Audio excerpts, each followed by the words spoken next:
All right, let's dive into Halloween. We're going to go beyond the candy and costumes Mm-hmm. and really dig into this holiday's ancient roots and some of its surprising twists and turns. So to really get this party started, we have to go back, way back to the ancient Celts, and a festival called Samhain. Glass of hand. Yeah. Now, this wasn't just any old festival. It was basically their New Year's Eve, but with a spooky twist. Right. For the Celts who lived over 2,000 years ago in areas we now know as Ireland, the UK, and parts of France, November 1st marked the start of a new year. But the night before, October 31st, that's when things got interesting. They believed that the boundary between our world and the spirit world got blurry, like a door cracking open. Okay. I can already see where those spooky vibes are starting to creep in. So what did they actually do during this festival? Was it all about hiding from ghosts? Not exactly. They believed that spirits could cause trouble. But they also saw this as a time for the druids, their priests, to peek into the future. Remember, this was a society deeply connected to nature, so knowing what was coming was crucial. They'd build huge bonfires, offering up crops and animals as sacrifices, and everyone would wear costumes made of animal skins and heads. Hold up, costumes. So we really can trace that part of Halloween back that far. You bet. And get this, they'd even try to read each other's fortunes around these bonfires. It's like a Halloween party, ancient style. After the festivities, they'd relight their hearth fires from the sacred bonfire, hoping for protection during the long winter. Wow. I'm already seeing how some of these ancient practices stuck around, even if we've forgotten their original meaning. Okay, so we've got the Celts and their spooky New Year's bash. Now what about the Romans? How did they fit into the Halloween puzzle? Well, as the Roman Empire expanded, they eventually ran into the Celts. And like any good conqueror, they brought their own traditions to the party. Around the 1st century AD, two Roman festivals started to mix with Samhain. Feralia, a day to remember the dead, and Pomona, which celebrated the goddess of fruit and trees. And you know what her symbol was. Apples. Don't tell me, is this where bobbing for apples comes from? Yeah, you got it. It's amazing how these traditions, separated by time and culture, all kind of melted together to form the Halloween we know today. Okay, so we've got Celtic spookiness, Roman fruit, all mixed in. Now, how did this whole thing cross the Atlantic and land in America? Well, Halloween in early America was a mixed bag. The New England Puritans weren't big fans, but it caught on more in Maryland and the South. It really started to take shape as European and even some Native American traditions blended together. They had these community get-togethers called play parties, filled with ghost stories, fortune-telling, and general mischief. Starting to sound a lot like our modern Halloween. Mm-hmm. So it wasn't just a straight import from Europe. It evolved into something uniquely American. Exactly. And a lot of credit goes to the influx of Irish immigrants in the 19th century fleeing the potato famine. They brought their traditions of dressing up and going door to door for food or money, which eventually morphed into, you guessed it, trick-or-treating. It's wild how something that started as a way to survive turned into this iconic Halloween tradition. So from ancient fire festivals to Roman apples and immigrant customs, we've got a pretty good picture of how Halloween came to be. What? But I have a feeling there's even more to the story, right? Oh, absolutely. You see, by the late 1800s, Halloween was starting to get a bit of a makeover. People wanted to make it more about community and fun, less about the supernatural and scaring the pants off each other. Halloween parties were all the rage, and there was a conscious effort to tone down anything too spooky or frightening. By the early 20th century, those superstitious and religious undertones had faded quite a bit. It was becoming the Halloween we know and love today. Interesting. So the Halloween we celebrate now is a far cry from its ancient roots. But those echoes are still there if you know where to look. Speaking of which, I hear there are some pretty wild Halloween traditions that most people have totally forgotten about. Care to spill the beans? Oh, I'm all for unearthing forgotten lore. Imagine this, burying a ring in mashed potatoes on Halloween night. The lucky person who finds it is destined for true love. Talk about a high-stakes dinner game. What else have you got? Picture this. In Scotland, single ladies would name hazelnuts after potential suitors and chuck them into the fireplace. The one that burned to ash instead of popping, that was supposed to be their future husband. I can only imagine the drama. That's intense. It's like a fiery version of a dating app. Were there any other forgotten rituals like this? Oh, plenty. They'd gobble down sugary treats before bed, hoping for dreams about their future hubby, or try to peel an apple in one long strip, believing it would fall into the shape of their true love's initials. They even tried catching glimpses of their future husband's face in mirrors, or by staring into egg yolks floating in water. Wow. They really went all out with the love divination on Halloween.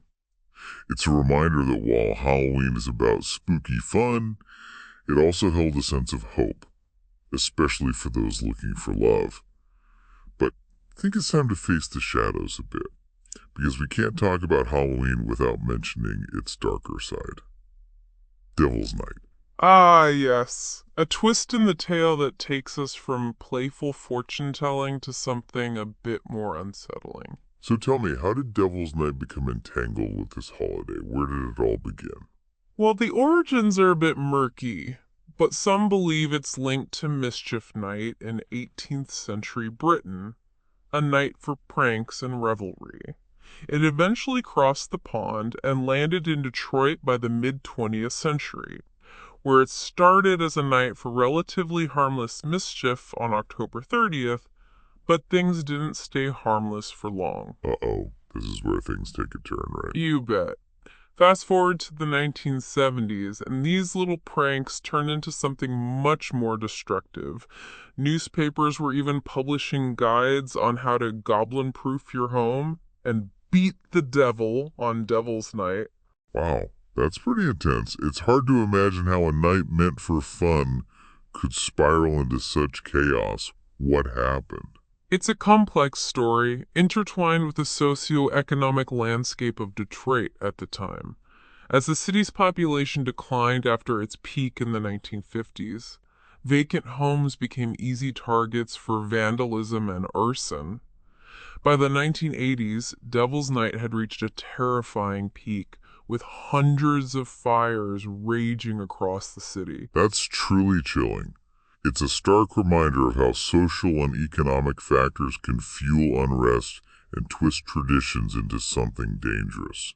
So what did Detroit do to combat this escalating crisis? They fought back with everything they had. They implemented youth curfews, beefed up police and fire patrols, and launched a public awareness campaign urging residents to get mad, get involved, and stop Devil's Night arson. One of the most striking initiatives was Angel's Night, where volunteers patrolled the streets to deter crime. It's amazing how the community rallied to reclaim their city and their holiday.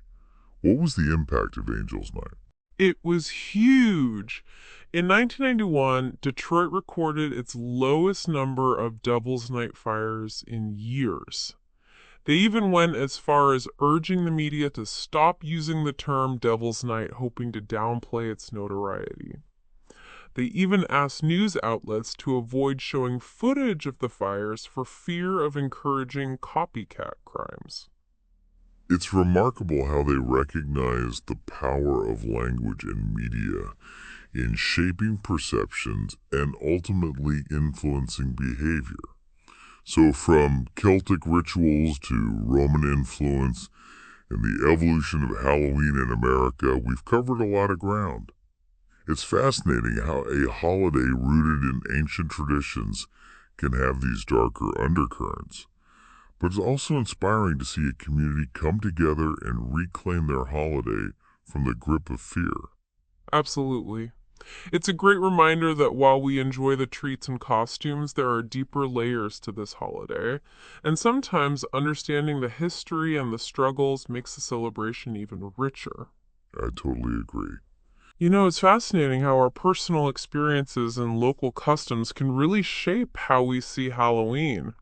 I mean, it's a holiday that holds different meanings, evokes different emotions for each of us. Yeah, totally.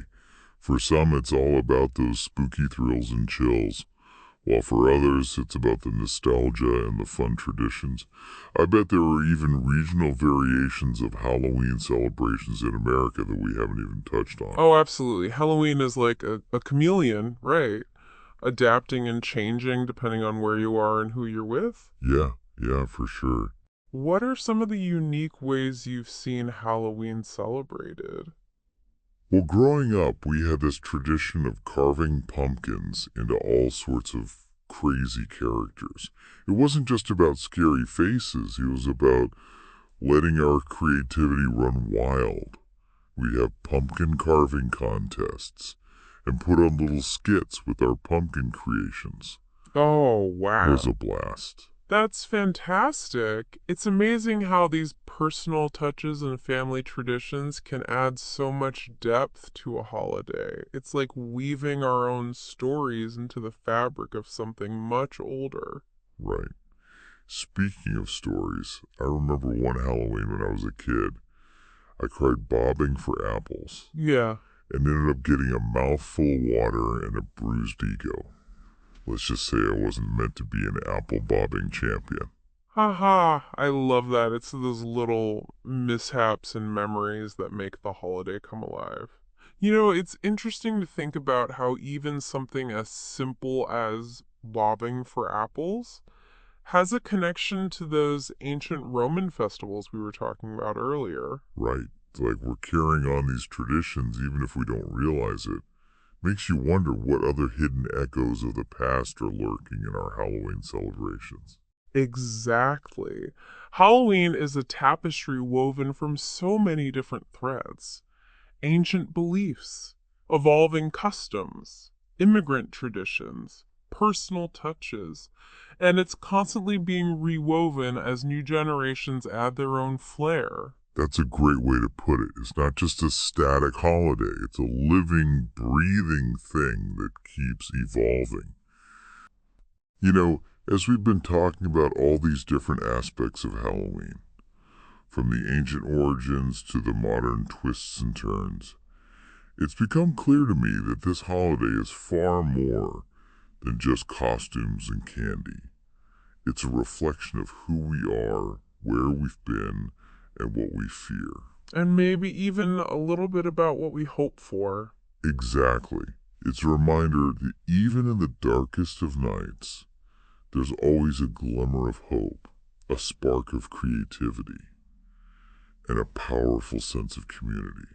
So, as you prepare to don your costumes and embrace the spooky spirit of Halloween, I encourage you to reflect on the rich history we've uncovered. Think about how your own experiences and local traditions have shaped your view of this multifaceted holiday. Remember those forgotten traditions, the echoes of ancient rituals, and the reminder that even in the face of fear and darkness, there's always a glimmer of light waiting to be discovered. Happy Halloween, everyone!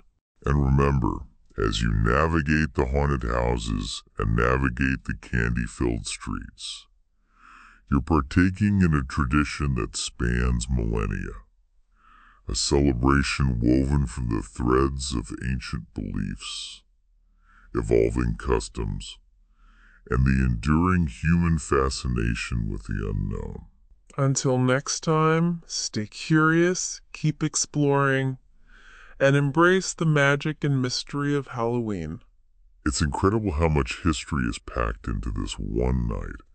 Ancient rituals, Roman goddesses, Irish immigrants, Detroit fires, all swirling together in this crazy, spooky, fun mix. It's kind of mind-blowing. It really is, and the fact that it's still evolving, that people are adding their own traditions and interpretations all the time, that's what keeps Halloween so vibrant. Absolutely.